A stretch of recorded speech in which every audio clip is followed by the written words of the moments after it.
Israel Kamakawiwo'ole's medley of Somewhere Over the Rainbow and What a Wonderful World really recorded in just one take?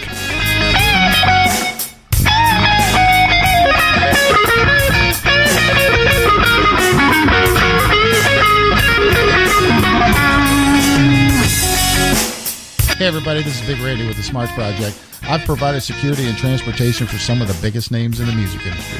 I'm John. I've been a musician for over 20 years, playing everything from metal and punk to bluegrass and country. We're bringing you a podcast about some of the weirdest myths and legends that the music industry has to offer. This is Tall Tales and Music Mythology.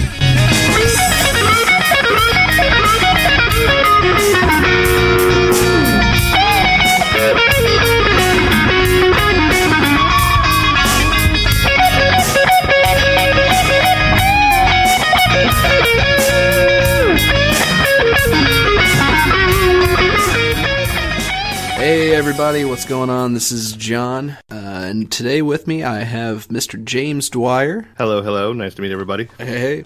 So Randy's not going to be able to be with us this week. He's got some things he's taking care of. So James and I I've tried to do one of these before, and hopefully we're going to have a little bit more luck with this one than we did with the last one. So I think due to some help from Brandon, our tech guy, we have this up and running a little bit more smoothly than we did last time, so fingers crossed for the final product to turn out well. But I think most people don't know. It's like when you and Randy are doing the podcast, you guys are doing it side by side, and we're trying to do this a little remotely here since I'm in Florida and you're in all the way in Indiana. Correct? Exactly. So yeah, we've got everything set up here. Hopefully, going to turn out well. We'll see what happens. So we've got a little bit of music news to talk about, as we always do. James, you said you had a couple things there that you'd come across. Well, I always listened to you guys' podcast not too long ago, and I heard that with the recent passing of Malcolm Young, yes, the great Malcolm Young from AC/DC. That such a shame. Yeah. I mean, we lost so many artists in the last couple of years. Oh, and, yeah. He's just another one that, just gone way before his time. No doubt. But looks like Guns N' Roses and the Foo Fighters are going to be doing like a little tribute concert, paying respect for Mr. Malcolm Young, and everybody should go check that out. That should be phenomenal. Yeah, I'm curious to see how that turns out. Like, I obviously, Axl Rose has been singing for AC/DC since Brian Johnson had to leave the band. But I'm curious, are they going to be playing like two different sets, or is it going to be like Dave Grohl's playing drums and the Slash and Axl and whoever's playing rhythm guitar for Guns N' Roses now? Like how's that going to work out? No idea. They haven't really talked too much about it, but with Axl, doing the vocals, right, I'm sure he's going to be doing that part. But I mean, look at the combination between Guns N' Roses and Slash and Foo Fighters and Dave Grohl and their drummer, and I mean it should just be definitely outstanding. I wish I had front row seats. Yeah.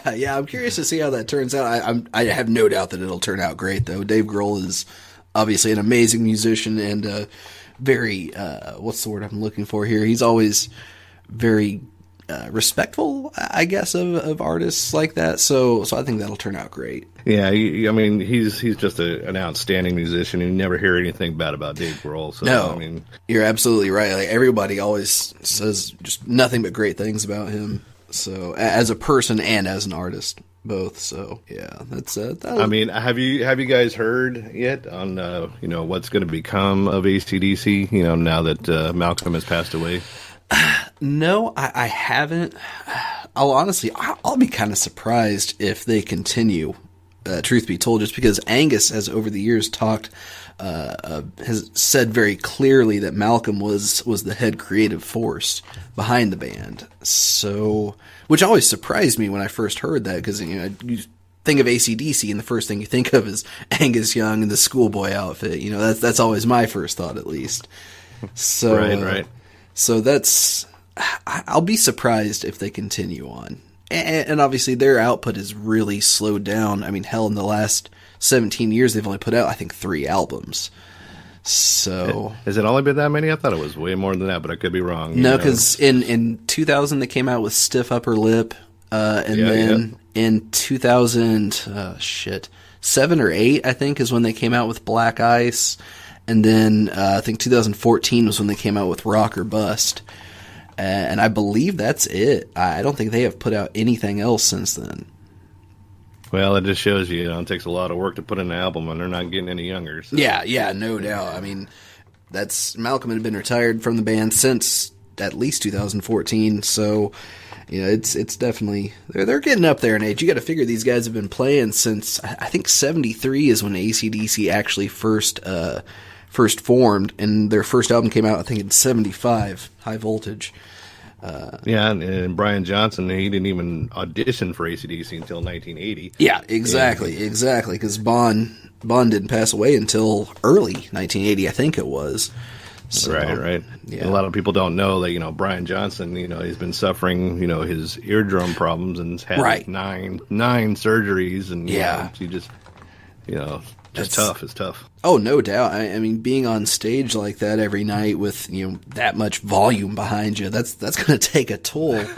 That's going to take a toll, no doubt. And I'm sure that when they first started performing, artists weren't nearly as concerned about the long-term effects on their hearing as they are now. Obviously with Pete Townsend being such a, what's the word I'm looking for? Being so prominent in talking about tinnitus and stuff like that he suffered over the years. We know a lot more about that now. But back then, I guarantee you, none of those guys, even remotely cared about earplugs or anything like that. Right. So. And, anybody who's ever, been to more than one concert or even just a couple concerts know that, it's like they have to do that night after night after night. And, just the fans, we're deaf after just the first concert. Oh yeah, absolutely.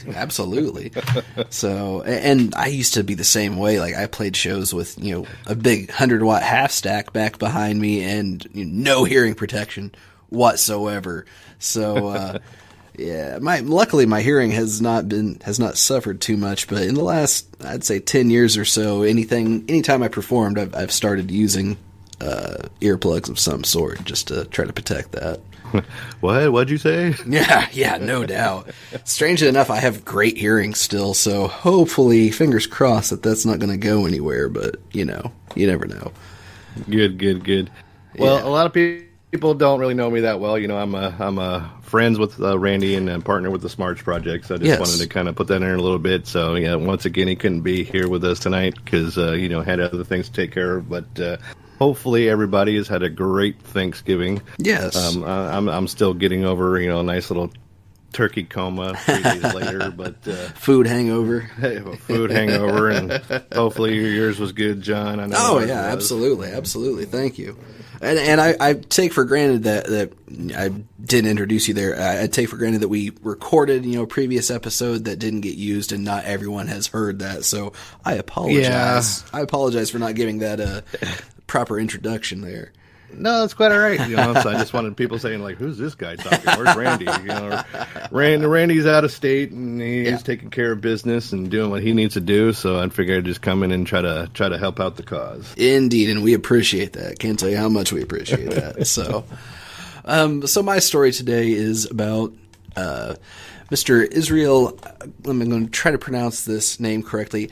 Kamakawiwo'ole, I believe, is the correct pronunciation of it. I'm glad you can say it because I couldn't. I had to look it up. Because I'm looking at this and it's just, alphabet soup looking at this guy's last name, which is, kind of common with Hawaiian names like that.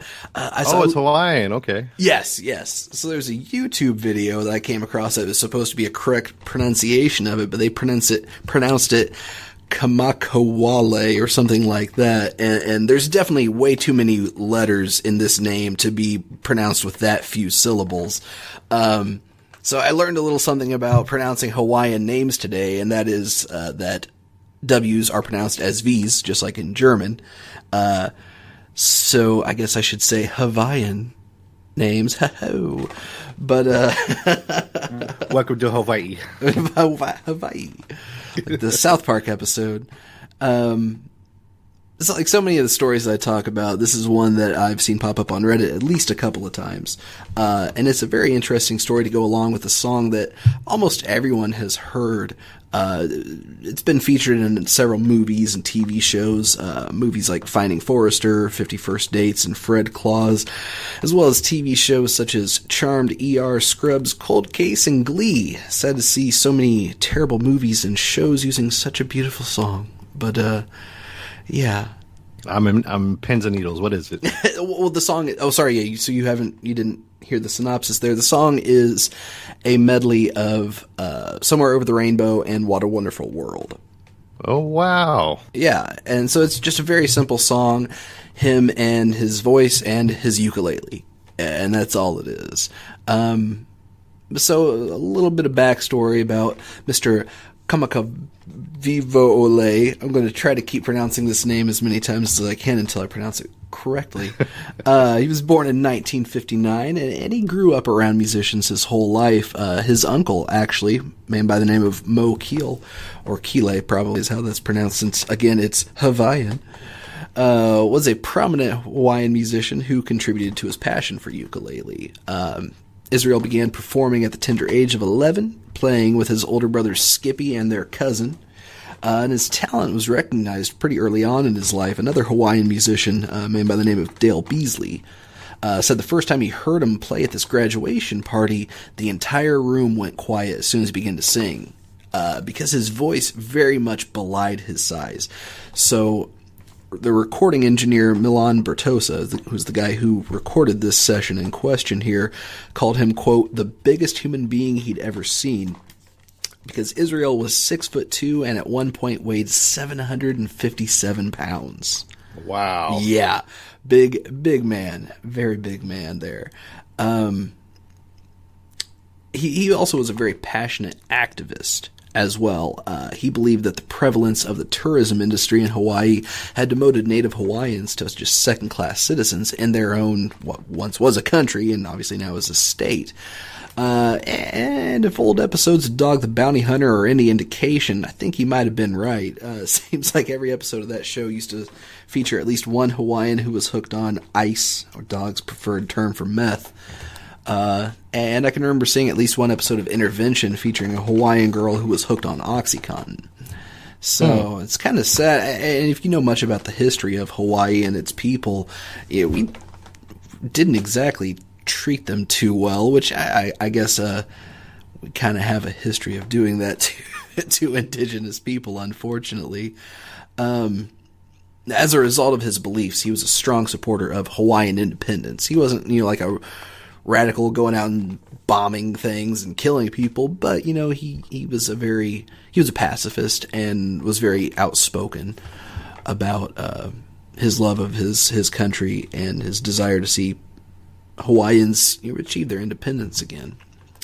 Because it is sad, it's sad to see how that country has kind of how the natives of that country have just been kind of pushed to the wayside in the name of just people wanting to go there and visit the country. But enough backstory. Time for the main story here. So, one night in Honolulu in 1988, Israel called up the recording studio. Mr. Bertosa, the recording engineer, remembers a client of his calling at 3 a.m. The client rattled off Israel's seemingly unpronounceable last name and said he wanted to come in and record a demo. He said he was shutting down the studio and that the artist should call back tomorrow, but the client insisted on putting Israel on the phone. Milan recalled from the conversation saying, and he's this really sweet man, well-mannered, kind. He said, "Please, can I come in? I have an idea." So Bertosa begrudgingly agreed and gave Israel 15 minutes to get there. So Milan goes on to continue the story here. It says, in walks the largest human being I had seen in my life. Israel was probably like 500 pounds, and the first thing at hand is to find something for him to sit on. Which, I mean, you got to figure, at least the guy's at least 500 pounds, because we know at one point he was 757, so we know he was no less than 500 at this time. Finding a chair that's going to support a guy that big might be a little bit of a task. But the building security found him a big steel chair. So Milan continues, then I put up some microphones, do a quick sound check, roll tape, and the first thing he does is Somewhere Over the Rainbow. He played and sang, one take, and it was over. Wow. Yeah. Now, was he the original writer of the song, or was he remaking it? No, because this was in 1988, and you got to figure Somewhere Over the Rainbow was, I don't know if it was written for The Wizard of Oz, but it definitely was featured in that with Judy Garland singing it originally, of course. And I don't know when What a Wonderful World was recorded, but obviously that was Louis Armstrong who originally sang that, so it had to be probably 1930s or 1940s. I probably should have looked that up. I did not look did not look that up, but obviously that's a much older song as well. I wasn't sure when you said he had unrecorded it, but that's awesome. Yeah. And I've heard this version of the song somewhere before. I don't know where, probably just on the radio, because when I was looking at the movies and TV shows it was featured in, I know I sure as hell didn't see it in any of those. But well, I know you said ER and things like that. I don't really remember those being in those shows. Yeah. I don't know. I've never watched any of those movies I mentioned, nor any of those TV shows, so I'm not sure where I've heard it, but I've heard the song before. But so he records it this night, and originally wasn't planning on doing anything with the song. It was just a demo. He just woke up in the middle of the night and said, "Oh, hey, I've got a great idea for this medley to do these two songs together." So just recorded it, very spur of the moment, but Mr. Bertosa made copies for he and Israel, but that was it. He thought they weren't planning on doing anything with it at all. But Mr. Bertosa thought the song was, the recording itself was so special that he still would occasionally play it for friends and family over the years. So even though it wasn't being released, he still wanted to make sure that people heard it. That's how much it meant to him. So fast forward 5 years, now it's 1993. And Milan Bertosa is now working at Mountain Apple Company in Hawaii, which is a long-standing recording house they have there. Kind of like their biggest record label, I guess you'd say. Not sure if it's actually a record label or just a recording studio. But either way, Israel is there recording his album, Facing Future. And as the sessions were ending, Bertosa digs out this copy that he has still of Somewhere Over the Rainbow and presents it to producer John DeMello. And luckily, he was able to convince him and Israel to include it on the album. So, oh, wow. Yeah. So 5 years after the fact, he gets them to put it on this album of his. And that album went on to become the highest-selling Hawaiian music album of all time.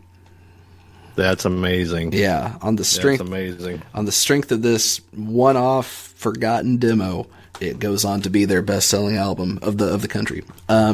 Sadly, Israel's brother Skippy had succumbed to complications due to obesity, and Israel would as well. He suffered a major heart attack in 1989, less than a year after recording his signature song, and then he passed away just 4 years after it was released on his album Facing Future.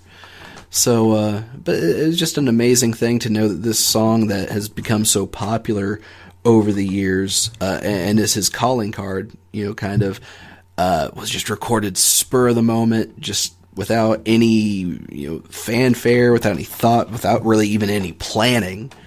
Just did it. Exactly. Just grip it and rip it. I like that terminology. And with the power of today's instant technology and information, I just looked up, and that song was originally published in 1939. Ah, cool. Okay, gotcha. So I wasn't far off then. Yeah, the composer was Harold Arien, Arien, if I'm saying that correctly. Huh. And the lyricist was E.Y. Harburg. So the gentleman who actually wrote the words was E.Y. Harburg. I have I've never heard either of those names before. That's interesting. And it was written specifically for The Wizard of Oz. Okay, so it was. That's what I thought, but I wasn't sure. I try not to assert things that I'm not sure about as fact if I can. So I appreciate you looking that up for me. No problem. Now I'm completely curious. I want to hear his version of it now. So Yeah. And it actually, when you search for it, believe it or not, one of the first videos that pops up is him. Is it really? It is. I just Googled it, and one of the just somewhere over the radio, and the first thing that pops up is a picture of him in a pool with his thumbs up in the air. And it's got that song title there, so I'll have to definitely check that out. Oh yeah, definitely listen to it. Again, you look at him and then you listen to him, and it's hard to reconcile those two things in your mind like that, because he sounds nothing like he looks. But yeah, now you really got me curious. And it was funny, like when I was researching this just to learn more about it. The guy I mentioned, Del Beasley, who had talked about hearing Israel and his brother and cousin play at that graduation party, he said they were just it was rough as could be. One of their ukuleles was held together with bubble gum. No joke, no joke, and. But I think that just kind of goes along with everything else I've read about him. How he was kind of, what's the word I'm looking for? Not aloof. That's not the right word. But just very humble, for one thing, and very soft spoken. Just a very gentle guy. Again, belying his massive size, you don't think a guy that big is going to be, that quiet and that gentle. But I've never been to Hawaii, but I have lived in states, and one of the ones that probably won't stand out in most people's minds is Alaska. Yeah. But being in Anchorage, Alaska, they had quite a huge population of Samoan as well as Hawaiian residents that migrated there, and they have a very huge impact in that region, and they're very large individuals, but they are very soft spoken and very gentle, and of course with everybody, there's always bad ones, but right. But no, it's my neighbors were from Hawaii when I was there, and they were a great family and very generous, and always open their doors to everybody. It is a great community. Yeah, exactly. That's always what I've heard too. And I'm glad you mentioned Samoans as well, because they too have a genetic predisposition to be rather large as well. So, well, look how many Samoans and Hawaiians are just in the National Football League alone. Yeah, no doubt, absolutely. Or in wrestling too, exactly as well. Yeah. I think, if I'm not mistaken, Dwayne Johnson is Samoan heritage. Actually, I got a lot more information on that if you want to hear. Oh, no kidding. Go for it. Well, because me being a wrestling fan, and I've actually read Dwayne Johnson's book when he first put it out when he was in the WWE. Okay. His father was African American. That's Rocky Johnson. He was also in the WWE, and his grandfather was Peter Maivia. Yeah. He was also in the WWE. So, Because The Rock first started performing under the name Rocky Maivia when he first started. Correct. Mm-hmm. So, his grandmother, his mother, was Rocky Maivia's daughter. So she was, Hawaiian or Samoan, married to his father. So yes, he was half black, half Samoan. So, right. Just that whole culture, that he was surrounded with, and the fact that he played homage to both his father and his grandfather when he got into that wrestling business and took both their names, that was just phenomenal. Oh yeah, that was really cool. I haven't followed wrestling closely in the last probably 20 years or so, but I used to watch a lot of it back in the the Attitude Era with Stone Cold and The Rock and Mankind and all those guys. So yeah, it's about like me. I don't watch it pretty much anymore, but that's about the height of the WWE's Premier League, so to speak, and everybody was watching it then. And it was very, very, very entertaining. Oh yeah, absolutely. It was such so prominent in popular culture at that time, especially. It was everywhere. So something else I kind of. Oh, sorry. Go ahead. I was going to say, how did we steer off from music to wrestling? Oh, because we were talking about Samoans. I think that goes. I did actually want to mention Samoans in some regard. Just talking about how big they are to kind of give an idea of Israel's size as well. Oh yeah. And there was a line in Pulp Fiction about that too, talking about a guy by the name of Tony Rakihara, how big he was, and Samuel L. Jackson goes, "Well, it's not his fault. He's Samoan. What do you expect?" or something like that. You're right. They did say that. I forgot about that. Yep. Oh yeah. It always blows me away when I hear about songs that are just recorded in one take like that. Like there's a lot of other notable ones that have been recorded over the years. Like Steve Lukather was a famous guitarist. His solo on Lionel Richie's "Running with the Night" was actually, they call it a 0 take, meaning he was just warming up, just getting sound levels and everything like that, and the engineer happened to hit record and recorded the solo. So the guy wasn't even like preparing to play the solo. He was just warming up and nails it in one take. Another song by an indie band called Nutramilk Hotel on their 1998 album In the Aeroplane Over the Sea. There's an 8-minute long acoustic song called "Oh Comely," and the singer Jeff Mangum nails it in one take. An 8-minute long song, nails it on the first try. And at the end of the song, the guy who recorded it was a guy by the name of I can't think of his name. His last name's Schneider. He was the singer of another band called Apples in Stereo, and you can hear him yell, "Holy shit!" in the background at the end of the song, like from the recording booth. It's really funny. There's been other songs like I'm trying to think here. "Little Sister" by Queens of the Stone Age was recorded live, the whole band playing at once in one take. There's been so many others. Zeppelin, I think, had a few songs like that too. But it's just always amazing, and it's a testament to the fact that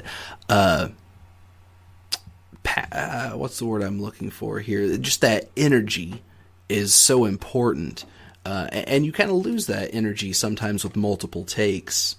Well, I mean, you would probably understand too. I mean, for somebody who records music, it's like when you're not thinking about it, you're just doing it. Yeah.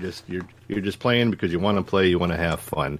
When you're doing it in takes and you're doing a recording session, you have to keep doing either the same thing over again, or you're not concentrating on it like you normally would. Right. If you're just free and flowing, I mean, that sometimes is where the best music comes from. Yeah. I remember one time a band I was in, we were going to record 2 songs this one time, and each song had a solo, and I was dreading recording one of them because it was like I was just playing so fast in the solo. I was like, oh man, I'm gonna have to do multiple takes for this one. The other solo I wasn't worried about as much. That one took me 3 or 4 tries, but the one that I had been stressing about all day, I literally left it for the last thing for me to record. I recorded all the rhythm tracks, all the lead tracks, the bass tracks, everything else, and I left this one solo for the last take.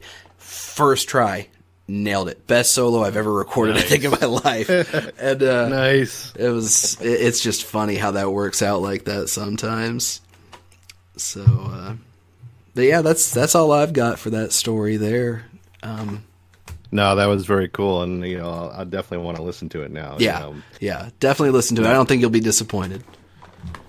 Somebody who grew up, not so much by choice half the time, watching, Wizard of Oz and hearing that song over and over again. But I'm very curious to see what a gentleman that large and just with that background singing that song, especially when it wasn't meant for that type of role, basically. So right, exactly.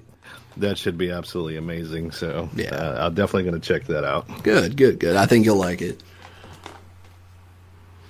All right, so what else we got going on today? Honestly, that's all that I've got. I don't have any updates on the Smarts project or anything like that. Did you have anything?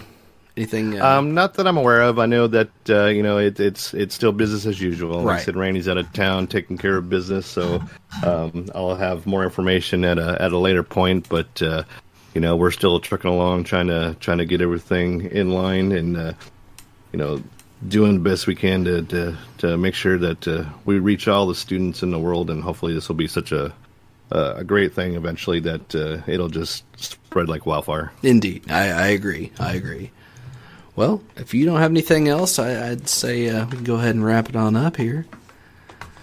But how long how long we've been on. It didn't seem like we've been on that long. Actually, no, we've been talking for a while. Yeah. Yeah, which normally I don't Sorry, talk everybody. for that long. I'm new to the podcast thing, so I gotta get a couple in my belt to kind of keep the things flowing. No, I mean, I think I sent you a thing earlier too that we were talking about, earlier at the beginning of the podcast about Malcolm Young, but I just wanted to note on one of the stories that was kind of funny. Did you get a chance to read all that information? Or no? I glanced over it. I didn't get a chance to read the whole thing.